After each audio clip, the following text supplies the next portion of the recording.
السلام علیکم۔ ناول بھرم بکا باطل بائی مہرالنساء شاہ میر کی یہ قسط نمبر 8 ہے۔ آفتاب کی طلائی روشنی شیشے کی دیواروں سے چھن کر آ رہی تھی۔ کیفے میں معمول کی گہما گہمی تھی۔ بیرے کافی اور چائے کے کپ میزوں پر دھرتے نظر آ رہے تھے۔ کافی کے دانوں کی کڑوی مہک اور لوگوں کی خسر پسر سب روزمرہ کے مطابق تھا۔ شیشے کی دیوار کے قریب بیٹھے عالم کے ہاتھ میں چائے کا کپ تھا۔ اصلان اس کے سامنے بیٹھا تھا، کتاب میز پر دھری تھی۔ جہاں چھوڑی تھی وہاں سے شروع کرنے کا بڑا دل چاہ رہا تھا کہ ابھی تو اس کے مطلب کے سینس آئے تھے۔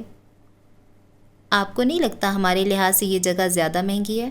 آس پاس نگاہ دوڑاتے اس نے تبصرہ کیا۔ سہراب نے اپنے اندر کا چندی آدمی تمہارے اندر بھی منتقل کر دیا۔ ایسا نہیں ہے، چائے پینی تھی تو ہم کسی اور جگہ بھی جا سکتے تھے۔ اصلان نے مدافعانہ انداز اپنایا۔ یہ دیکھ رہے ہو؟ عالم نے نگاہیں ترچھی کر کے اسے ایک طرف بیٹھے لوگ دکھانے چاہے۔ یہ کلاس، پرسکون ماحول، یہ ادب، صفائی، یہ کہیں اور مل سکتا ہے؟ اور سب سے بڑھ کر ان لوگوں کی نظریں، یہ ہمارا معائنہ کر رہے ہیں۔ تمہاری شرٹ کا کپڑا اور میرے پیروں کے جوتے، یہ امیر اسی بات کو ڈسکس کر رہے ہوں گے۔ پاکستان میں امیروں نے اپنا امیریہ ٹاؤن بنا رکھا ہے جہاں ان کو لگتا ہے مڈل کلاس کا داخلہ ممنوع ہے۔ اس نے ٹانگ پر ٹانگ چڑھائی۔ میری انا کو تسکین ملتی ہے جب میں، ایک مڈل کلاس آدمی، چند پیسوں کے بل بوتے پر ان کے امیریہ ٹاؤن میں آ جاتا ہوں اور ان کے اندر جرأت نہیں کہ مجھے یہاں سے نکال سکیں، کیونکہ ان کے منہ پر مارنے کے لیے میرے پاس پیسہ ہے۔ اصلان نے ہاتھ اٹھا لیے۔ عالمگیر کے اندر کا اینٹی امیر اس وقت جاگ چکا تھا اور اس کی منطق وہ خود سمجھ جائے یہ بڑی بات ہے۔ وہ دونوں کافی پی کر نکلنے والے تھے جب سہراب نے کال کر کے انہیں کچھ دیر وہیں رکنے کو کہا۔ وہ قریب ہی تھا، 10 منٹ میں پہنچ جاتا اور سب اکٹھے گھر جاتے۔ عالم نے فی الحال فرما برداری کا شاید کوئی نیا کورس کیا تھا کہ بلا چوں چرا وہ بات مان گیا۔ اصلان کچھ وقت کتاب پڑھتا رہا، کبھی وہ باہر دیکھنے لگتا۔ کیفے میں موجود کئی لڑکیوں کی نظریں اسے عالم کے اوپر پڑتی دکھائی دے رہی تھیں۔ وہ دونوں اس بات سے واقف تھے اور ان دونوں کے لیے یہ کوئی نئی بات نہیں تھی، لیکن کوئی شناسہ نگاہ بھی تھی جو عالم کو غیر آرام دہ کر رہی تھی۔ تم ابیر سے آخری بار کب ملے تھے؟ گلاس فال سے باہر دیکھتے عالمگیر نے پوچھا۔ اصلان نے کتاب میز پر رکھ دی۔ نہیں پڑھ سکتا وہ، اف اف۔ 1 ہفتہ پہلے لاہور آنا ہوا تھا ہمارا، تب ملا تھا۔ چاچوسکار آج صبح بھی ملے تھے۔ اس کی خالہ نے زیادہ مسئلہ تو نہیں کیا؟ وہ ہنوز باہر دیکھ رہا تھا اور اصلان اس کے کپڑے، جوتے اور میز پر دھرے اس کے موبائل کو۔ جب وہ جیل گیا تھا تب اس کے پاس یہ موبائل نہیں تھا، وہ یہ جوتے پہن کر بھی نہیں گیا تھا۔ پزل باکس کا کوئی ٹکڑا جڑ کر نہیں دے رہا تھا، لیکن اس کا مطلب یہ نہیں تھا کہ کوئی پہیلی وجود نہیں رکھتی۔ عالم کیا چھپا رہا تھا؟ نہیں، وہ بہت اچھی ہے، کافی تعاون کرتی ہے۔ بہت دیر بعد وہ رسان سے بولا۔ تم سے 6 سال بڑی ہے، کوئی جوڑ نہیں ہے۔ اصلان اول تو سمجھا نہیں اور جب سمجھا تو جیسے کھول کر رہ گیا۔ لا حول ولا، وہ زیر لب بڑبڑایا۔ پھر اپنی کتاب کھولنی چاہی مگر عالمگیر وہ کتاب اٹھا چکا تھا، اس بے دردی سے کہ اصلان کو سرورق کی فکر پڑ گئی۔ ایک بات بتاؤ، اصلان کو دیکھتے اس نے سنجیدگی سے پوچھا۔ میں اگر چوتھی شادی کروں تو اس کے لیے ابیر کی خالہ کیسی رہے گی؟ آپ اپنی بیٹی کی خالہ سے شادی کیوں کرنا چاہتے ہیں؟ بہت چیں چیں کرتی ہے، جب بھی جیل جاتا ہوں اسے اس کی خالہ کے پاس چھوڑنا پڑتا ہے۔ خالہ کو ہی گھر لے آؤں، کیسا رہے گا؟ چوتھا قتل کرنے کا موڈ ہو رہا ہے؟ عالمگیر بدمزگی سے پیچھے ہوا۔ تمہیں یقین ہے وہ 3 قتل میں نے کیے ہیں؟ انکار اقرار کے معاملے برطرف ہوئے۔ کم وقت کی آنکھیں بھی ایسی بے تاثر تھیں کہ کھوجی کھوج نہ لگا سکے۔ انکار تو آپ نے کبھی کیا نہیں، محض ثبوتوں کی قلت ہے۔ آپ وکیل ہیں، جرم سے بچنے کے طریقوں سے واقف تو ہوں گے۔ اصلان خلاف توقع خوش مزاجی نہ سہی مگر اکھڑ انداز بھی نہیں اپنائے ہوئے تھا۔ عالم کے سامنے وہ جھاگ کی طرح بیٹھ جاتا تھا، یا شاید عالم اسے پسند تھا۔ وہ میز پر ذرا سا آگے کو ہوا، نگاہوں میں رازداری کا پیام تھا۔ کیا آپ نے واقعی وہ قتل نہیں کیے؟ تم میرے باپ نہ بنو۔ عالمگیر نے چائے کا لمبا گھونٹ بھرا، نگاہیں ایک بار پھر باہر جما دیں۔ میں کارپوریٹ وکیل ہوں، میرا کام قتل سے بچنا بچانا نہیں ہے۔ پھر بھی کتنی خوبی سے یہ کام کر رہے ہیں، کمال ہے۔ اصلان نے اپنے کپ پر 3 انگلیاں بجائیں، یوں جیسے سراہا ہو۔ عالم ہولے سے ہنس دیا، اس کی آنکھیں ساتھ چمکیں۔ اس نے ایک نظر اسلان کو دیکھا اور دوبارہ ہنس دیا۔ اسلان ہولے سے بس اس کا ساتھ دینے کو مسکرایا۔ گدھے مجھے چھوڑ، اپنا قصہ سناؤ، کہاں پہنچے؟ تمہاری اور اس کار کی بنی یا نہیں؟ اسلان نے شانے اچکائے۔ ان کو لگتا ہے میرے باپ بنیں گے اور میں سدھر جاؤں گا۔ وہ یہ نہیں جانتے سدھرا تو آج تک میرا باپ بھی نہیں۔ وہ ہے کہاں؟ اب تک لینے کیوں نہیں آیا مجھے؟ مجھے نہیں بتایا، کسی کام سے گئے ہوں گے۔ وہ واقعی لا علم تھا۔ ابھی وہ مزید کچھ کہتا کہ اسلان کا فون جل کر بجھ گیا۔ اس نے موبائل اٹھا کر دیکھا تو سہراب کی طرف سے پیغام تھا۔ وہ باہر آ گیا تھا۔ گلاس وال سے وہ کیفے کے باہر کھڑا دکھائی دے رہا تھا۔ عالم اسے دیکھتے ہوئے اٹھ کھڑا ہوا۔ بٹوئے سے چند نوٹ نکال کر میز پر رکھے، مگ ان کے اوپر رکھا۔ اسلان دیکھ سکتا تھا کہ نوٹ ضرورت سے زیادہ تھے، یمن بادشاہ کی شاہ خرچیاں۔ جاتے ہوئے اس نے ایک بار پھر متلاشی نگاہوں سے آس پاس تکا۔ نہ اس شناسا نگاہ کی کھوج لگنی تھی، نہ وہ لگا پایا، لیکن کچھ تھا جو اسے محسوس ہوا تھا۔ یہ عالم کا وہم ہرگز نہیں تھا۔ وہ دونوں ایک ساتھ باہر نکل آئے۔ سہراب ان کے سامنے آ کر رکا۔ عالم کو دیکھ کر ہلکا سا مسکرایا اور پنجہ عالمگیر کی طرف بڑھایا، جسے وہ مضبوطی سے تھام کر اب وہی پنجہ بازو سے گزارتے اسے گلے لگا رہا تھا۔ پھر دونوں نے ایک دوسرے کا کندھا تھپکا۔ چند لمحے یوں ہی ایک دوسرے سے لگے رہے۔ ویلکم بیک، سہراب نے دھیرے سے کہا، پھر اسے الگ کیا اور اس کا کندھا ایک بار پھر تھپکا۔ عالم کی واپسی کا دن وہ خراب نہیں کرتا تھا، لیکن آج اس کی آنکھوں میں کوئی سختی تھی۔ گھر چلیں یا ابیر کو لینے؟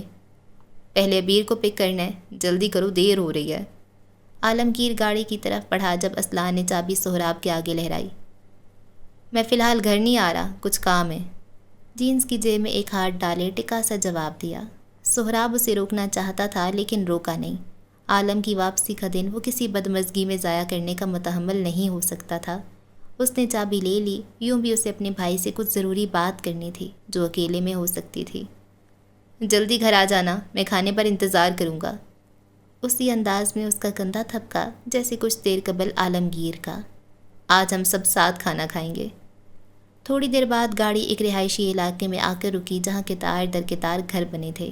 عالم نے اپنے چہرے پر ہاتھ پھیرا، بال درست کیے، شرٹ کا اوپری بٹن بند کیا اور گاڑی سے باہر نکل گیا۔ باہر نکل کر اس نے قطار میں بنے گھروں میں سے ایک گھر کی گھنٹی بجائی۔ گاڑی کے شیشے کے پار سہراب دیکھ سکتا تھا کہ عالمگیر کے چہرے پر ہلکی سی مسکراہٹ در آئی ہے، انداز میں تھوڑی سی عجلت بھی۔ دروازہ کھلا، پہلے ایک عورت نظر آئی۔ اس نے عالمگیر پر کچھ طنز کسے، جواباً اس نے بھی زبان کے جوہر دکھائے۔ پھر دروازہ اس کی منہ پر بند ہوا اور کچھ دیر بعد عورت کے ساتھ ایک چھوٹی بچی بھی دروازے پر نمودار ہوئی۔ 6 سے 7 سال کی عمر، لمبے بال جن کی 2 چٹیاں بنی تھیں، آنکھیں ہو بہو عالم کی آنکھوں جیسی، رنگت بھی وہی۔ وہ عکس عالمگیر تھی۔ وہ گھٹنوں کے بل نیچے بیٹھا، باہیں پھیلا دیں۔ 6 سالہ بچی نے ہنستے ہوئے اس کی گردن کے گرد بازو حمائل کیے۔ کسی نے عالمگیر کے سینے پر ٹھنڈی سل رکھ دی۔ سب بہتر سے بہترین ہو گیا۔ اس کی بیٹی اس کے گلے لگ رہی تھی، یہ احساس کامل تھا۔ وہ الگ ہو کر اس کے دونوں گال چوم گئی تو وہ سرشار ہوا۔ میرا بچہ، بابا کو مس کیا؟ وہ محبت سے اس کا کندھا چوم رہا تھا، پھر اس کے بال سہلائے اور اسے بازوؤں میں بھر کر اٹھایا۔ بابا نے کال کی تھی، آپ نے بولا آپ کو بابا سے بات نہیں کرنی؟ اس نے بچی کی خالہ سے بستہ لیتے اس کی آنکھوں میں آنکھیں گاڑتے ہوئے پوچھا۔ کال؟ کب؟ میں نے تو ایسا نہیں کہا۔ ابیر عالمگیر نے فوراً جواب دیا۔ عالم پرتپش نگاہوں سے چوکھٹ پر استیدا اس عورت کو دیکھتا رہا۔ آنکھوں ہی آنکھوں میں اسے کئی دھمکیاں دیں مگر ابیر کی موجودگی میں خاموش رہا۔ صبیحہ یوں ہی ڈھٹائی سے دروازے پر جمی کھڑی رہی۔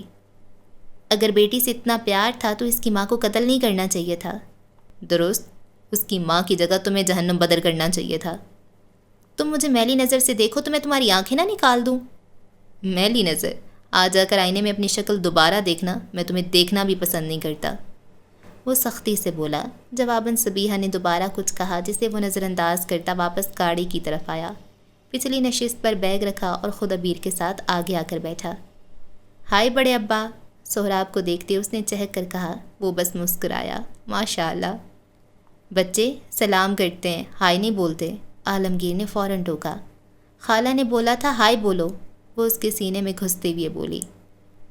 تمہاری خالہ کے اقوال زنی تو میں بند کرواؤں گا، وہ زیر لب بڑبڑایا۔ ذرا اس سے پوچھو تو اس کی اماں ہائے بولتی تھیں کہ ابا؟ بابا آپ پھر ٹرپ پر کب جائیں گے؟ عبیر اس کی تھوڑی کو دونوں ہاتھوں میں تھامتے ہوئے پوچھ رہی تھی۔ سہراب ہنس پڑا۔ تمہارے بابا ٹرپ کے شوقین ہیں، بہت جلد دوبارہ جاتے ہوئے نظر آئیں گے انشاءاللہ۔ عالمگیر نے آنکھیں گھمائیں۔ بیٹا اس ٹرپ کے چکروں سے تو اب ایک ہی بار باہر آؤں گا، مجھے سادات فرم چھوڑ دو۔ پہلی بات عبیر سے اور دوسری سہراب سے کہی۔ وہاں کیا کام ہے؟ دفتر کوئی ناچنے جاتا ہے کیا؟ 6 ماہ کی جیل کاٹنے والوں کو دفتر میں واپس لیا جاتا ہے کیا؟ وکیلوں میں مورلز کی بہت کمی ہے، ہماری کمیونٹی میں سب جائز ہے۔ وہ بے نیازی سے بولا۔ عین اسی لمحے اس کی نگاہ سڑک پر لگے جدید بینر پر پڑی۔ نگاہ ساکت اور دل ساکن ایک ساتھ ہوا۔ ہیزل آنکھیں کتنے ہی پل وہیں جمی رہیں۔ سہراب نے اس کی نگاہوں کی تقلید میں دیکھا، بینر پر ایک خوش شکل ماڈل کی تصویر لگی تھی جس میں وہ کسی مشروب کی تشہیر کرتی ہوئی دکھائی دے رہی تھی۔ عبیر کے بالوں میں چلتی اس کی انگلیاں تھم گئی تھیں۔ بس ایک گھڑی تھی جس میں اس کی آنکھیں لاتعداد رنگوں اور جذبوں میں منعکس ہوئیں، اور لمحہ بعد واپس سکوت۔ سگنل کھل گیا، گاڑی آگے بڑھ گئی، لیکن کچھ پیچھے رہ گیا تھا، شاید قلب عالمگیر۔ تمہیں کچھ بتانا تھا، سہراب نے سڑک پر نگاہیں جمائے ہوئے کہا۔ وہ اس کی چند لمحہ قبل کی بے اختیاری دیکھ چکا تھا۔ اس خاندان کے ساتھ ایک نیا تعلق جڑنے والا ہے۔ وہ جو شیشے کے پار تک رہا تھا ایک لمحے کو جامد ہو گیا، سوالیہ نظروں سے سہراب کو دیکھا۔ انارہ اور تاجور کا بھائی۔ عالمگیر نے گردن پھیر کر اسے دیکھا۔ الفاظ کسی فن والے سانپ کی طرح اس کے اندر تک زہر بھر گئے۔ وہ کتنے ہی لمحے کچھ کہہ نہیں سکا، زبان مکفل، نگاہ جامد اور دل ساکن۔ انارہ کا دماغ خراب ہے یا تمہارا؟ بہت دیر بعد الفاظ خراہٹ کی صورت اس کے حلق سے باہر آئے۔ سہراب نے شانے اچکائے۔ دل، عالمگیر، دل، بگڑے دماغ درست ہو جاتے ہیں، دل نہیں۔ بنگش خاندان کے پاس پتھر ہے، دل نہیں، اس نے سختی سے کہا۔ میں گھر آ کر دل اور دماغ سب درست کرتا ہوں، تم لوگ پاگل ہو گئے ہو، یہ تعلق تو میری موت کے بعد بھی نہیں جڑے گا۔ سہراب نے کچھ نہیں کہا، بس چپ چاپ گاڑی منزل کی طرف موڑی، اور چند پل بعد وہ سادات لا فرم کے سامنے گاڑی روک چکا تھا۔ عالمگیر نے عبیر کو نشست پر بٹھایا اور اسے اپنے تایا کے ساتھ رہنے کی تلقین کرتے ہوئے گاڑی سے اتر کر عمارت کی طرف بڑھ گیا۔ اس کے چہرے پر بے تحاشا غصہ اور کوئی بے بسی تھی، قدموں میں تیزی اور تنفر۔ غور سے دیکھنے پر اس کی آنکھوں میں ہنوز بے یقینی بھی تھی۔ گاڑی میں سہراب یمن بنگش خاندان سے اپنے خاندان کے پرانے تعلق کو یاد کرنے کے لیے تنہا رہ گیا۔ چند برس قبل۔ یہ اس دور کا ذکر ہے جب زندگی میں نوٹس، اسائنمنٹس، پریزنٹیشن اور حاضری پوری کروانے کی فکریں ہوا کرتی تھیں۔ ان دنوں زندگی حسین تھی، یمن خاندان کے عالمگیر کے لیے۔ اس حسن میں مزید اضافہ تب ہوا جب اس کا دل محبت نامی وبا سے متاثر ہوا۔ یونیورسٹی کے کیفیٹیریا میں باتیں، چائے، کافی اور دوستوں کی باتیں تھیں، عالمگیر کی بے فکری بھی۔ انہی باتوں اور کہکہوں کے درمیان اس کہانی کا ایک تکون بھی تھا، سہراب، عالمگیر اور یافس تارون۔ وہ 22-23 برس کی عمروں میں تھے، ایک دوسرے کے بہترین دوست۔ عالمگیر ان دنوں بھی یونیورسٹی میں اپنی وجاہت اور دلکشی کے لیے مشہور تھا۔ وہ مقبول تھا اور اس بات سے با علم بھی۔ بعض دفعہ وہ اسی شے کو اپنے مقصد کے لیے استعمال بھی کیا کرتا تھا۔ اپنی وجاہت کو استعمال میں لا کر اپنے کام نکلوانا اسے کچھ خاص برا نہیں لگتا تھا۔ یہ سیمسٹر ختم ہونے دو، اگلی دفعہ آخری سیمسٹر میں اتنے اچھے سے پڑھوں گا کہ لاء کالج میں میرا داخلہ میرٹ پر ہی ہوگا۔ چائے کا کپ لبوں تک لے جاتے عالمگیر نے مستقبل کی پیشن گوئی کی۔ کم عمری میں اس کا چہرہ اتنا ہی پرکشش تھا، بال گھنے اور سلیقے سے سجے ہوئے۔ تم صرف لاء کالج کے لیے پڑھو گے؟ جب تک یہاں ہو ہماری عزت بچانے کے لیے ہی پڑھ لو۔ یافس نے اسے غیرت دلوانی چاہی۔ ویسے ایک اور آئیڈیا بھی ہے۔ وہ میز پر آگے کو ہوا، سہراب اور عالمگیر بھی آگے ہوئے۔ میں مامنہ کی بیٹی تمہیں دیکھ دیکھ کر بلش کرتی ہے، تم اسے دیکھ کر مسکرا دو تو وہ اپنی ماں سے پیپر چوری کر کے ہمیں دے سکتی ہے۔ سہراب تعصب سے نفی میں سر ہلاتے پیچھے ہوا۔ میں مامنہ کی بیٹی کو دیکھ کر مسکرا دیا نا تو وہ اگلے دن رشتہ لے کر گھر آئے گی۔ تو لے آنے دو۔ سہراب نے میز پر بے فکری سے تالی بجائی۔ پیپر میں بھی پاس اور اچھے خاصے خاندان میں بات بھی پکی، مسئلہ کہاں ہے؟ عین اسی پل کینٹین کے دروازے سے تاجور بنگش اپنے کچھ دوستوں کے ساتھ آتی ہوئی دکھائی دی۔ گوری گلابی رنگت، جدید تراش خراش کا لباس، اس کی ذات کا اعتماد اور اونچے شملے سے اس کا تعلق، یہ وہ خصوصیات تھیں جن کی بنا پر ہر لڑکا اس کی جانب متوجہ ہوتا تھا۔ دل، یہ واحد وجہ تھی جس کی بنا پر عالمگیر یمن تاجور بنگش کی جانب متوجہ ہوتا تھا۔ تمہیں واقعی لگتا ہے کوئی مسئلہ نہیں ہے؟ سہراب اپنے سنجیدہ چہرے کو بمشکل سنجیدہ رکھے عالمگیر کی نگاہوں کے بدلتے ہوئے زاویے دیکھ رہا تھا۔ عالم، کیا خیال ہے؟ اس نے مسکراتے ہوئے چہرہ میز سے اٹھایا۔ مسئلہ تو واقعی ہے، حل کرواؤ نا یار، اس نے سہراب کی طرف دیکھ کر لاڈ سے کہا۔ کتنا پسند کرتے ہو؟ یافس نے پوچھا۔ عالم گردن جھکا کر مسکرایا۔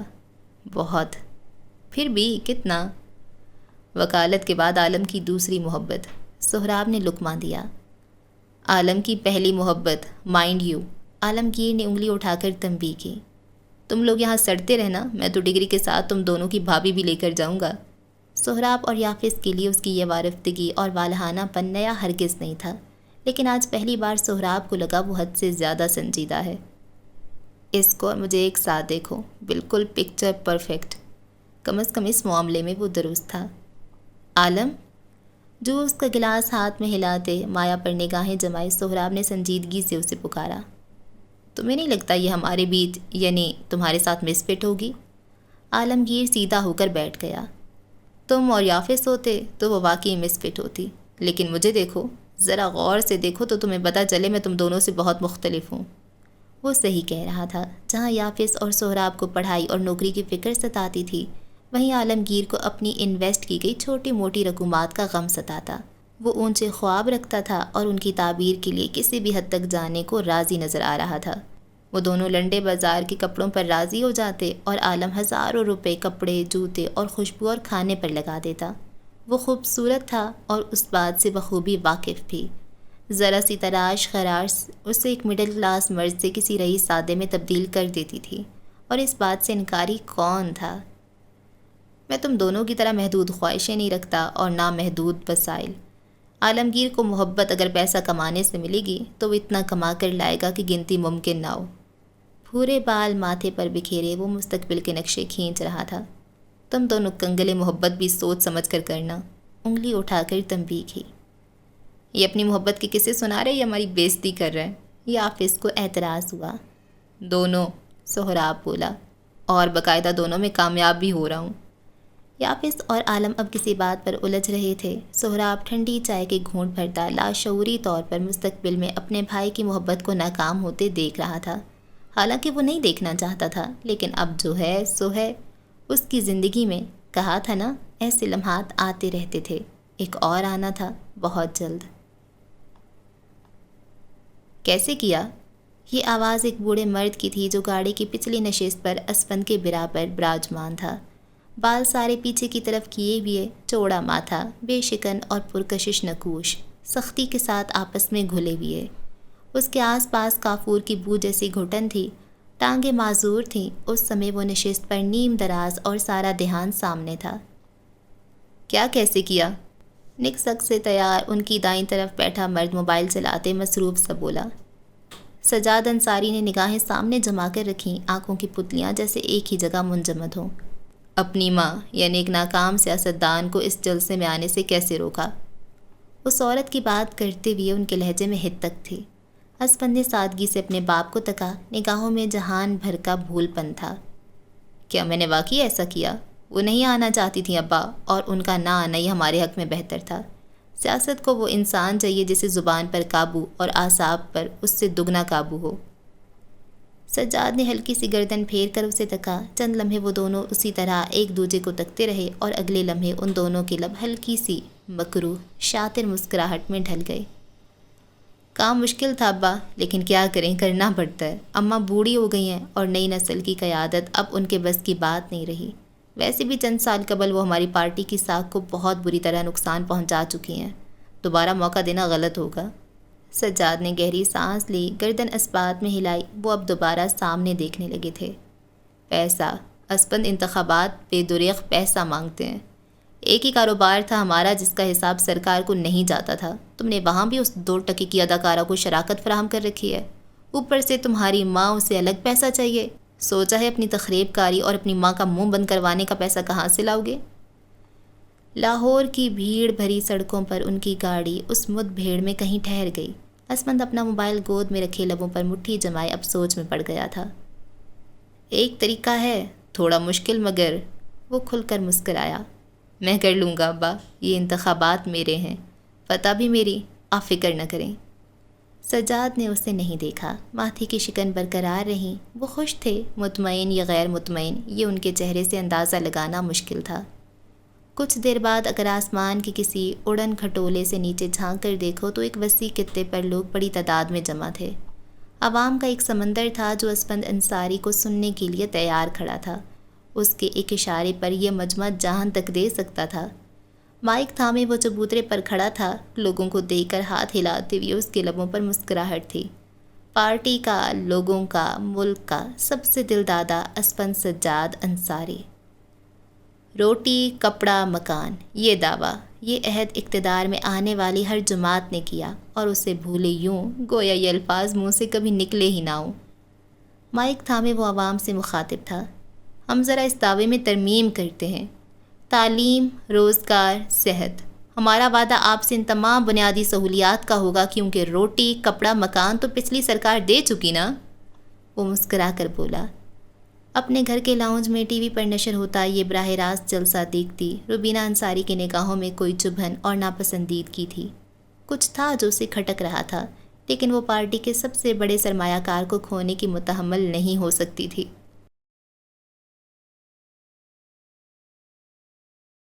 دفتر کی راہداریوں میں چلتے ہوئے اس کا چہرہ خطرناک حد تک سپاٹ تھا۔ ہاتھ میں ڈھیر سارے کاغذات کے پلندے لیے جب وہ ارمغان علی کے کمرے میں داخل ہوا تو وہاں پہلے سے کوئی موجود تھا۔ شاہزید کو دیکھتے ہی ارمغان کے چہرے پر استہزائیہ مسکراہٹ ابھری۔ دفتر کے اصل مالک تشریف لے ہی آئے، عالیجا آپ کی کرسی یہاں لگوا دوں یا آپ کو اپنی کرسی پیش کروں؟ زید بغیر کچھ کہے آگے آیا۔ اس کی آنکھیں شب خوابی کے باعث سرخ پڑ رہی تھیں۔ میز پر کاغذات دھر کر وہ کرسی پر بیٹھ گیا۔ ارمغان نے دوسرے ملازم سے جانے کو کہا۔ جو آپ کو چاہیے تھا وہ اس میں موجود ہے، اور اگر کچھ بھی پوچھنا ہو یا پھر بتانا ہو تو مدیحہ موجود ہے، اب اس معاملے کو سربراہ کی حیثیت سے دیکھے گی۔ اور آپ جناب کیا کریں گے؟ ان کا بس نہیں چلتا تھا کہ وہ سمیر زادے کو اٹھا کر دفتر سے باہر نکال پھینکیں۔ وہ اس کی یہاں تقرری سے ہی بیزار تھے۔ میرے کچھ ذاتی کام ہے باس، میں وہی کروں گا، تحمل سے کہتے ہوئے وہ اپنی جگہ سے اٹھا۔ مجھے ایجنٹ کا نمبر چاہیے یا پھر کوئی بھی ایسی شے جو مجھے اس تک پہنچا سکے۔ ارمغان کافی دیر تک چبھتی نظروں سے اسے دیکھے گیا۔ زید کے صبر کا اچھا خاصا امتحان لیا جا رہا تھا، لیکن فی الحال وہ کسی قسم کے فساد کا متمنا نہیں ہو سکتا تھا، لہٰذا بازو سینے پر باندھے وہ پرتپش نظروں سے اپنے باس کو دیکھ رہا تھا۔ میرے پاس اس کا کانٹیکٹ نمبر نہیں ہے، لیکن لبوں کے کونے اٹھائے وہ پر اسراریت سے مسکرائے۔ ایجنٹ خود تم تک آنا چاہتا ہے، کیا خوب اتفاق ہے، جس خبر کے پیچھے تم ہو وہ تمہیں ہیڈ لائن سمجھ کر تمہارے پیچھے ہے۔ معاملہ کیا ہے شاہزید؟ وہ واقعی جاننا چاہ رہے تھے، آنکھوں میں بلا کے محظوظ ہوئے تھے۔ زید جو اس نئی خبر سے متحیر ہوا تھا تاثرات دبا کر رکھے۔ جیسا کہ میں نے کہا، اٹس پرسنل۔ کچھ تھا جو ارمغان کو کھٹکا۔ یہ لفظ، یہ دو لفظ انہوں نے کل ہی سنے تھے۔ کس سے، کب، کیوں، ابھی معلوم کیے دیتے ہیں۔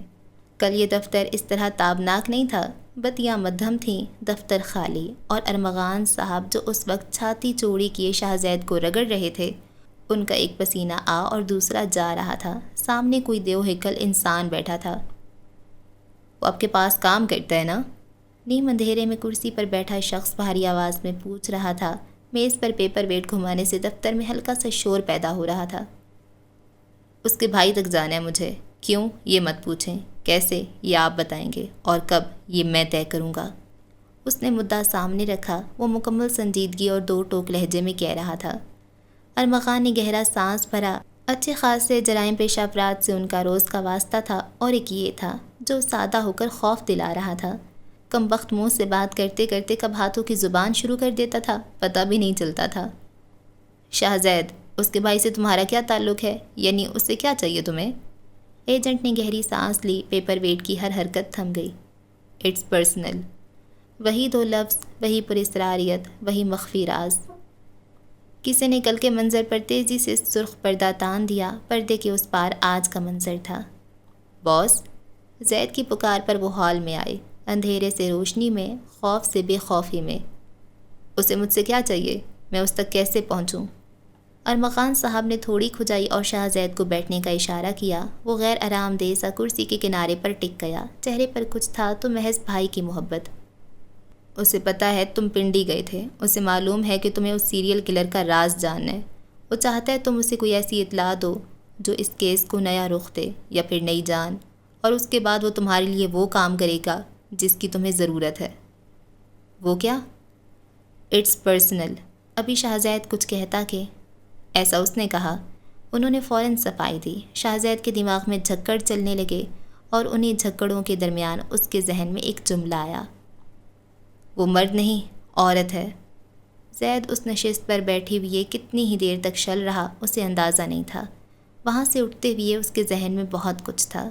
دفتر کی راہداریوں میں بھاگتے ہوئے، ساری رات کا جاگا ہونے کے باوجود پنڈی کی طرف جاتے ہوئے اس کے ذہن میں بس ایک ہی بات تھی، اسے دیر نہیں کرنی تھی۔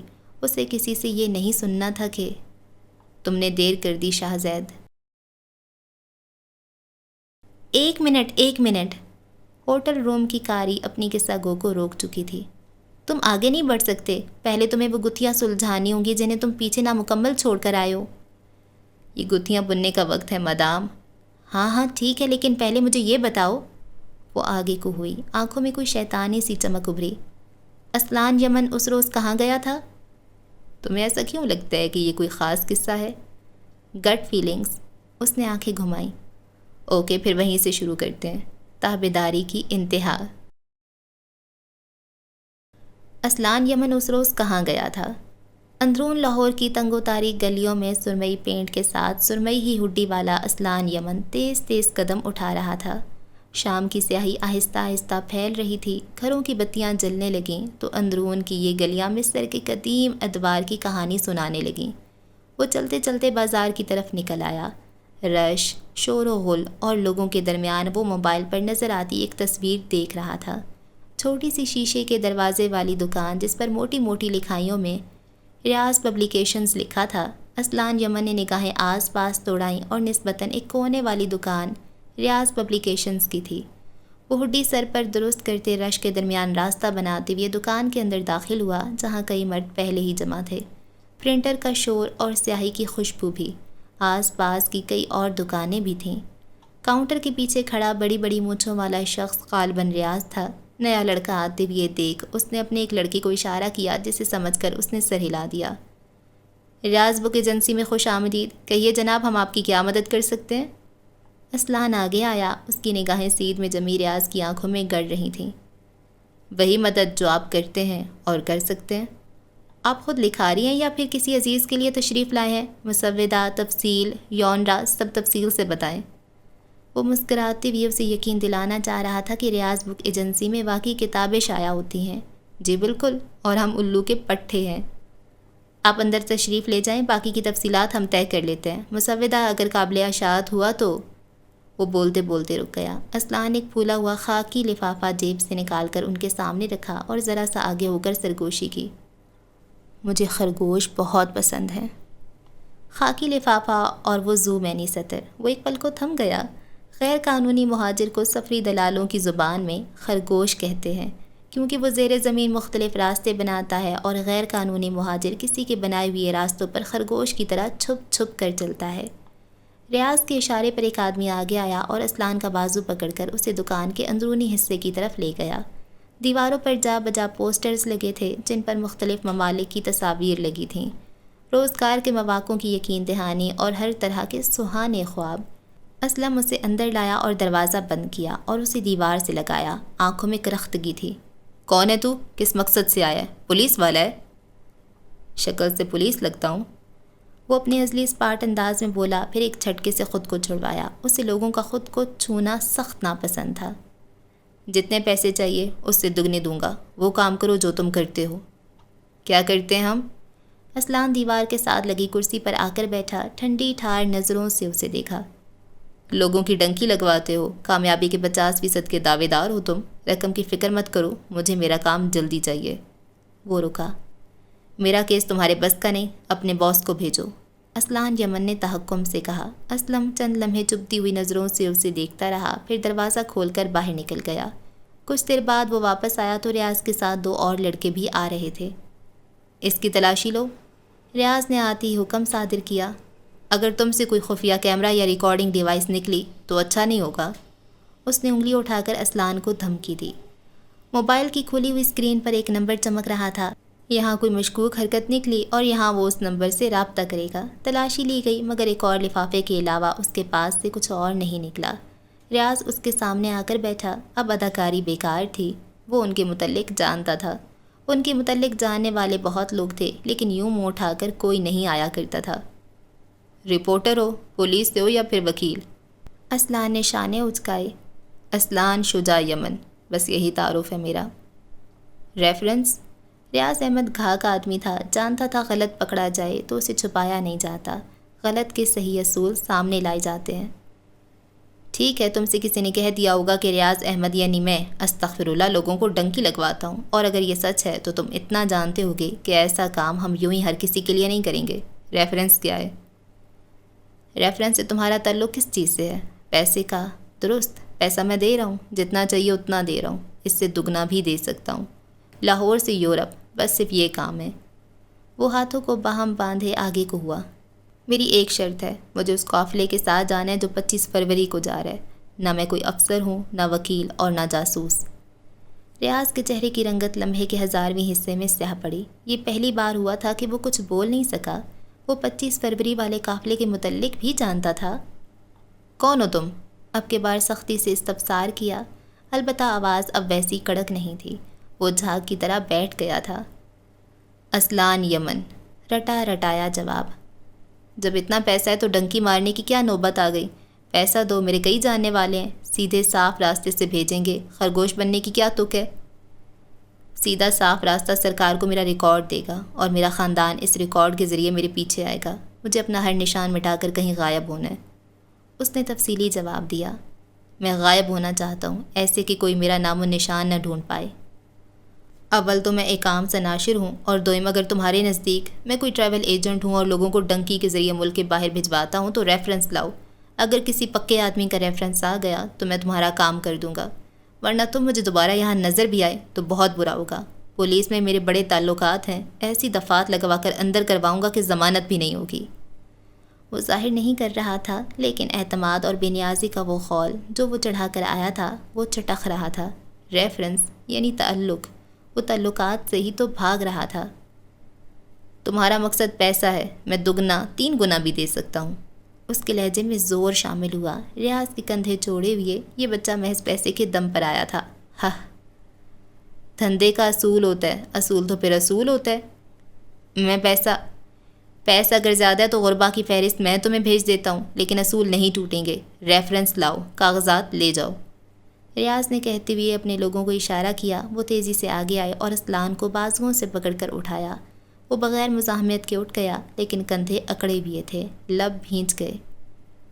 میں ریفرنس لے آؤں گا، میری جگہ تمہیں رکھنی ہوگی۔ جاتے جاتے وہ تنبیہ کرنا نہ بھولا، البتہ اس کے پاس ایسا کوئی شخص نہیں تھا، یہ الگ قصہ ہے۔ عورت کتنے ہی لمحے بے یقینی سے اس قصہ کو تکتی رہی، سانس جیسے آ اور جا رہا ہو۔ اسے کہانی کے اس کردار سے یہ امید نہیں تھی۔ اسلان کیا کر رہا تھا؟ اپنے خاندان کو بغیر بتائے وہ یہ سب کیوں کر رہا تھا؟ مرد نے گہری سانس لی اور جھک کر فرش پر پڑے کاغذات اٹھانے لگا۔ جو زخمی ہوتا ہے وہ پہلے زخم دیتا ہے، زخمی ہوتا رہتا ہے، مگر کچھ لوگ ہوتے ہیں جو زخمی ہو کر تھک جاتے ہیں اور جائے فرار اختیار کرتے ہیں۔ دنیا کی نظروں سے اوجھل ہونے سے بہتر فرار کیا ہو سکتا ہے؟ یہ تو سیدھا سوسائڈ اٹیمپٹ ہے، کوئی اس حد تک کیسے جا سکتا ہے؟ کسی کے ضبط، صبر اور امتحان کی حد کوئی اور کہاں جان سکتا ہے؟ یہ بے وقوفی کی انتہا ہے۔ مرد ہنسا۔ یہ ذہانت کی انتہا ہے۔ اس کی آنکھوں میں الوہی چمک آئی۔ صحیح کام کرنے والوں کی ذہانت کو سراہا جاتا ہے۔ ٹھیک، درست، سر ہلا کر سراہا۔ لیکن غلط کام کو غلط طریقے سے پرفیکشن سے کرنا، یہ بھی تو ذہانت ہے۔ ہم ذہانت کو ہمیشہ درست کام سے کیوں نتھی کر دیتے ہیں؟ تم کیا کہنا چاہتے ہو؟ کسی کرمنل کا بہترین ڈاکہ، کسی سیریل کلر کا اپنے پیچھے نشان نہ چھوڑنا ذہانت ہے؟ زمین پر پنجوں کے بل بیٹھے مرد نے گردن اس بات میں ہلائی۔ بالکل، یہ ذہانت ہے۔ ڈسگسٹنگ، عورت منہ ہی منہ میں بڑبڑائی۔ مرد محض مسکرایا۔ ایک ہفتہ قبل پنڈی کی ان گلیوں میں جاتے ہوئے وہ کئی ایک جگہ رکا تھا۔ کہیں سے بھٹا کھایا، کسی ڈھابے سے رک کر چائے پی، کہیں رک کر ونڈو شاپنگ کی، اور کہیں سے 800 کا سویٹر 5000 میں خریدا۔ وقت کو بدلتے بس ذرا سا ہی وقت لگتا ہے۔ آج ایک ہفتہ بعد وہ 2 دن کا بھوکا گلیوں میں بغیر رکے، سمت کا تعین طے کیے بنا چلے جا رہا تھا۔ مجھے اب بھی لگتا ہے وہ سب ایک نری بکواس تھی۔ 800 کا سویٹر پہنے بقیہ 4200 اپنے پرس میں اڑسنے والی لڑکی بس ایک وہی تھی جسے وقت نے نہیں بدلا تھا۔ وہ اس کے ساتھ ساتھ قدم اٹھا رہی تھی۔ وہ اس کے ساتھ 2 دنیاؤں کا سفر کر سکتی تھی۔ اور اگر تمہیں ایجنٹ کو کچھ ایسا دینا ہے جس سے کیس کا رخ بدل جائے تو وہی ڈرامائی جملہ سنا دو جو اس لڑکے نے سنایا تھا۔ پچھلی بار شاید میں نے تمہاری باتوں پر دھیان نہیں دیا، اس بار چپ رہنا، میرا میٹر ویسے ہی گھوما ہوا ہے۔ چھوٹے سے دروازے کے باہر رک کر اس نے دروازہ بجایا، پستول شال کے اندر چھپے بازو میں ڈھانپ لی۔ آج اس عورت کی بکواس بھی نہیں سننی۔ اس بار کوئی ہدایات نہیں دو گے؟ مدیحہ نے آستینیں چڑھاتی ہوئی ہلکی سی سرگوشی کی۔ اس بار چارج میں لے رہا ہوں، تم فالو کرنا، وہ ٹھنڈے انداز میں بولا۔ تمہارے مورلز کا کیا ہوا؟ جہنم میں گئے۔ ہاں، جیسے۔ ابھی وہ کچھ کہتی کہ دروازہ کھلا اور گھر کے اندر سے کوئی 17-18 برس کی لڑکی نظر آئی۔ اس کے عقب میں وہی عورت تھی جو پہلی بار نظر آئی تھی۔ ہاتھ میں برش اور کندھے پر تولیہ ڈالے غالباً وہ نہانے جا رہی تھی۔ 2 انگلیوں کے درمیان مسواک دبا تھا، دانتوں کی صفائی جاری و ساری تھی۔ تو پھر آ گیا ہے؟ نہ تو دست دے میرے پتر دی جان لے کے مرنا ہے۔ شاہزید نے دروازے کے پٹ چوپٹ کھولے اور پستول کی نال لڑکی کے ماتھے پر رکھی۔ عورت تھم گئی، مسواک والا ہاتھ پہلو میں گرا۔ مدیحہ کو جیسے 40 وولٹ کا جھٹکا لگا۔ شاہزید نے معذرتی انداز میں اسے دیکھا، بنا آواز کے اس کے لب پھڑپھڑائے۔ It's personal.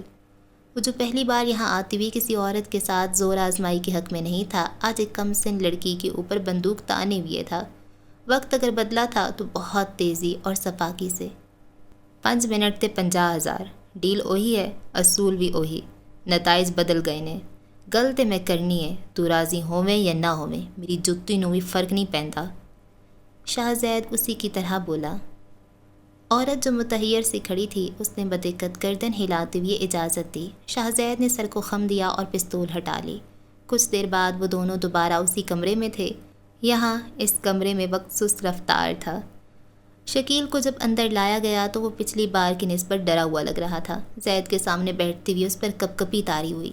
وہ دونوں بازو سینے کے گرد باندھے دانتوں پر دانت جمائے اپنے خوف کو کم کرنے کی کوشش کر رہا تھا۔ دبلا پتلا نوجوان عجیب سے خوف میں مبتلا تھا۔ وہ عورت ہے، تمہیں یہ کیسے معلوم ہوا؟ شکیل کی کپکپاہٹ بڑھ گئی، ہاتھ بازو پیر ہر طرف خون ہی خون نظر آنے لگا۔ وہ سیاہ آنکھیں، وہ دہشت، اس کی آنکھوں میں بہت کچھ بدل رہا تھا۔ وہ آج تک اسے بھولا کب تھا۔ اگر تم آرام سے بتا دو تو آسانی رہے گی، مجھے بار بار تمہارے پاس نہیں آنا پڑے گا، لیکن اگر تم اس طرح کرتے رہے تو ہم دونوں کے لیے مشکل بڑھ جائے گی۔ زید آگے ہوا، اس کے گھٹنے پر ہاتھ رکھا، لمس میں کوئی رعایت نہیں تھی۔ شکیل ہذیانی انداز میں چیخنے لگا تھا۔ خون خون خون، اسے ہر طرف ہر کہیں خون نظر آ رہا تھا۔ اسے برہان کی ادکٹی ہوئی گردن اور خوف سے پھیلی ہوئی آنکھیں دکھائی دے رہی تھیں۔ اس پر دیوانگی طاری ہونے لگی۔ تعاون کرو، دیکھو میں بہت بڑے مسئلے میں ہوں، میرا چھوٹا بھائی وہ بہت معصوم ہے، اس کا کوئی قصور نہیں، وہ تو برہان کی طرح کرپٹ بھی نہیں، وہ مرنا ڈیزرو نہیں کرتا، پلیز جاؤ، نکل جاؤ، جہنم میں جاؤ، وہ تم سب کو گولی مارے گی، کسی کو نہیں چھوڑے گی، جاؤ۔ کانوں پر ہاتھ رکھے وہ حلق کے بل چیخ رہا تھا۔ اس کی ماں دوسرے کمرے میں بیٹھی ان پیسوں کو گن رہی تھی جو زید کی طرف سے ملے تھے۔ باپ باہر صحن میں کسی کونے میں نشے کی زیادتی سے بے ہوش ہو رہا تھا۔ غلط کاموں میں مبتلا لوگ کہاں درست زندگی گزار پاتے ہیں۔ زید کے صبر کی انتہا ہو گئی تھی۔ وہ اپنی جگہ سے اٹھا اور پستول شکیل کی گردن پر رکھا۔ ایک ہاتھ سے اس کی گدی پکڑ کر اس کا چہرہ اونچا کرتے ہوئے وہ شکیل کے کان کے پاس گھرایا۔ اگر 2 منٹ کے اندر اندر تم نے مجھے وہ سب نہیں بتایا جو تم جانتے ہو تو یہیں تمہارا کام ختم کر دوں گا، اور مجھے افسوس بھی نہیں ہوگا۔ زید پاگل ہو گئے ہو؟ مدیحہ نے اس کا بازو پکڑ کر اسے ہٹانا چاہا مگر وہ ہاتھ جھٹک چکا تھا۔ زید وہ پہلے ہی ذہنی مریض ہے، پاگل مت بنو۔ اس سے پہلے کہ وہ پیچھے ہٹتا اس کی گردن لڑک کر گری اور شکیل ہوش و خیرت سے بیگانہ ہو گیا۔ زید تنفر سے سر جھٹکتے پیچھے ہوا، جی تو چاہ رہا تھا کہ اس کے ٹکڑے ٹکڑے کر دے مگر خود پر اور پستول پر ضبط کا ڈھکن چڑھائے رکھا۔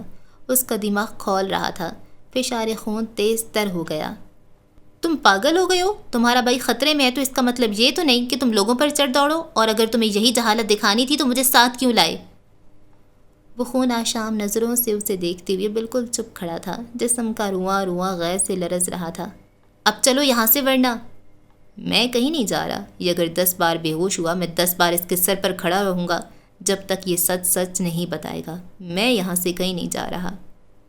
وہ پستول انگلیوں میں گھماتے ہوئے اس کے سامنے والے صوفے پر آ کر بیٹھا۔ مدیحہ لب بھینچ کر رہ گئی۔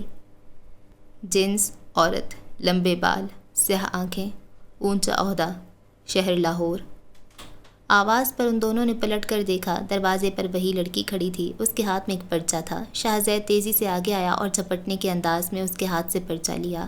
وہاں کئی خاکے تھے، کہیں پشت پر لمبے بال تھے، کہیں سیاہ آنکھیں، کہیں کوئی تخت، کوئی کرسی، کہیں لاہور شہر کی کوئی عمارت، اور کچھ نہیں، اور کچھ بھی تو نہیں تھا۔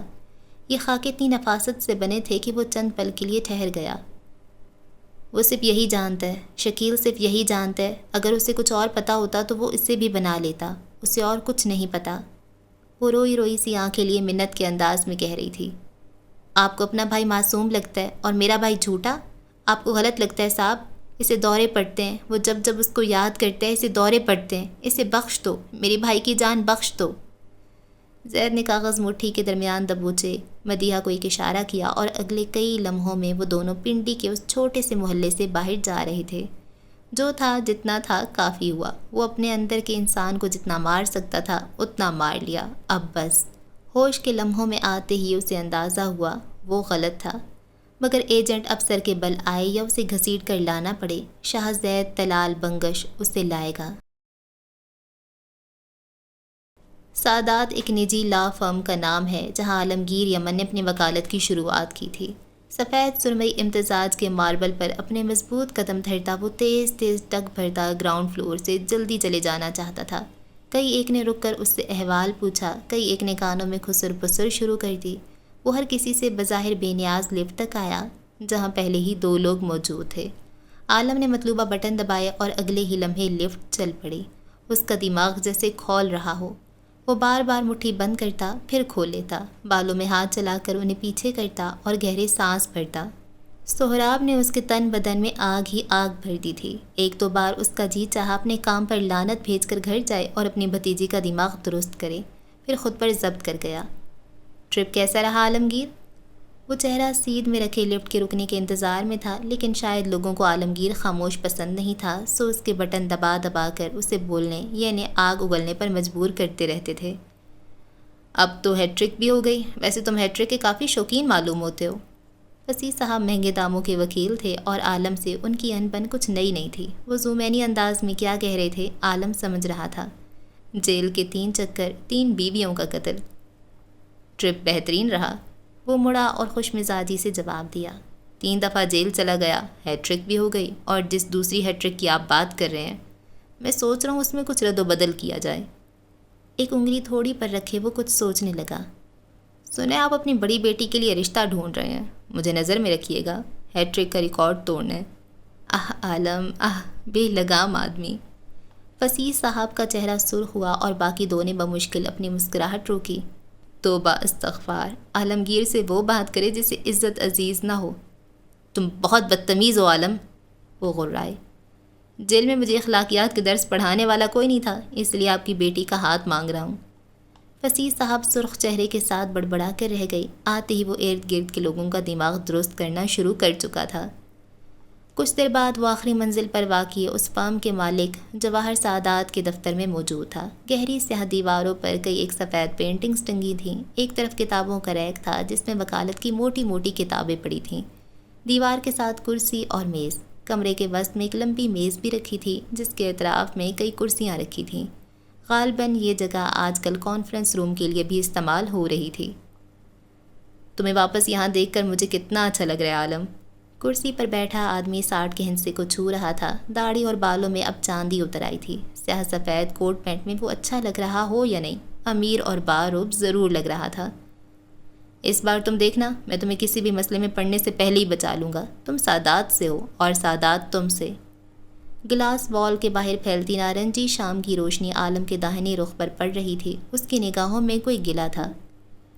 لگتا تو مجھے بھی یہی تھا کہ میں سادات سے ہوں اور سادات مجھ سے، لیکن اب لگتا ہے شاید میں غلط سوچتا رہا ہوں۔ 3 سالوں میں تیسری دفعہ جیل گیا ہوں۔ اس نے 3 انگلیاں دکھائیں، ماتھے پر بل تھے۔ میری ساکھ خراب ہو رہی ہے، میری ساری جمع پونجی ان مقدموں پر لگ رہی ہے، اور میری بیٹی۔ یہاں آ کر وہ رک گیا۔ جیل سے کی جانے والی ہر ایک کال یاد آنے لگی جب اسے اپنی ہی بیٹی سے بات کرنے کے لیے ایک متعین کردہ وقت دیا جاتا تھا۔ اس وقت میں وہ کیا کہے اور کیا سنے۔ اس سب میں میرا اور میری بیٹی کا تعلق متاثر ہو رہا ہے۔ یہ وقت میں اس کے ساتھ گزارنا چاہتا ہوں، کسی جیل میں نہیں۔ اس سب میں میرا یا سادات کا کیا قصور ہے عالم؟ جواہر کے چہرے پر برہمی در آئی۔ کیا میں نے تم سے کہا تھا اپنی 3 بیویوں کا قتل کرو؟ ان سب کا یہاں کیا ذکر؟ عالم بگڑا۔ ان کا ذکر کیسے نہیں آئے گا؟ تم جب تک زندہ ہو جہاں جہاں جاؤ گے یہ ذکر تو آئے گا۔ اور تم کیا بات کر رہے ہو کہ سادات تمہارے پیچھے نہیں کھڑا رہا؟ یہ سادات ہی ہے جس کی وجہ سے کوئی تمہیں لمبے ٹرپ پر نہیں بھیج رہا، اور یہ بھی سادات ہی ہے جس کے لیے تم نے پچھلے 1.5 سال سے کوئی مقدمہ نہیں جیتا، لیکن وہ پھر بھی تمہیں سپورٹ کرتا ہے، فائنینشلی بھی اور ایموشنلی بھی۔ عالم نے سر جھٹکا۔ جواہر بھی دھیمے پڑے۔ تم بہت قابل ہو عالم، لیکن یہ بچوں والی باتیں چھوڑ دو کہ ہم تمہارے پیچھے نہیں کھڑے ہوتے تو 6 ماہ میں 4 ماہ۔ انہوں نے انگلیاں دکھا کر اس کی درستگی کی۔ انداز میں کوئی جتاتا تاثر تھا۔ کریکٹر سے نکل آؤ عالم۔ 4 ماہ اور 2 دن۔ اس کے بعد میں نے تمہارے اصل ٹرپ کو بھی اسپانسر کیا، حالانکہ نہ میں نے تمہیں گود لیا ہے اور نہ ہی تم میرے باپ ہو۔ باس نے اپنا ازلی جاہو جلال دکھایا۔ وہ کس ٹرپ کی بات کر رہے تھے؟ 4 ماہ کا کیا قصہ ہے؟ یہ حساب پھر صحیح۔ لیکن تم اور میں یہاں لڑنے کے لیے نہیں بیٹھے۔ تم نے اس فرم کے لیے جوتیاں گھسائی ہیں، میں مانتا ہوں اور قدر بھی کرتا ہوں۔ میں نے تمہیں کبھی ایک ماتحت نہیں سمجھا۔ اگر میرا کوئی بیٹا مجھ پر گیا ہوتا تو وہ تمہارے جیسا ہوتا۔ اور وہ جو 3 بیٹے آلریڈی ہیں، ان کی جنس بدلنے کی عرضی دے آئے آپ؟ وہ اب بھی خفا تھا۔ جواہر صاحب نے مسکراہٹ دبائی۔ وہ تینوں مل کر بھی عالمگیر نہیں بن سکتے۔ بدبخت ایک بھی کامیاب وکیل نہیں بن سکا۔ جی تو چاہتا ہے چوک پر کھڑا کر کے سب کو 100 کوڑے ماروں۔ یار آپ پہلے میرا مسئلہ حل کریں۔ عالم اس داماد کی نند تھا جو جہیز میں ٹرک بھر کر سامان لے گیا، اور اب اسے آلٹو گاڑی کا نیا ماڈل چاہیے تھا۔ جواہر صاحب وہ سسر جن کو بیٹی سے زیادہ داماد عزیز تھا، اب آلٹو تو آئے۔ مسئلہ بتاؤ۔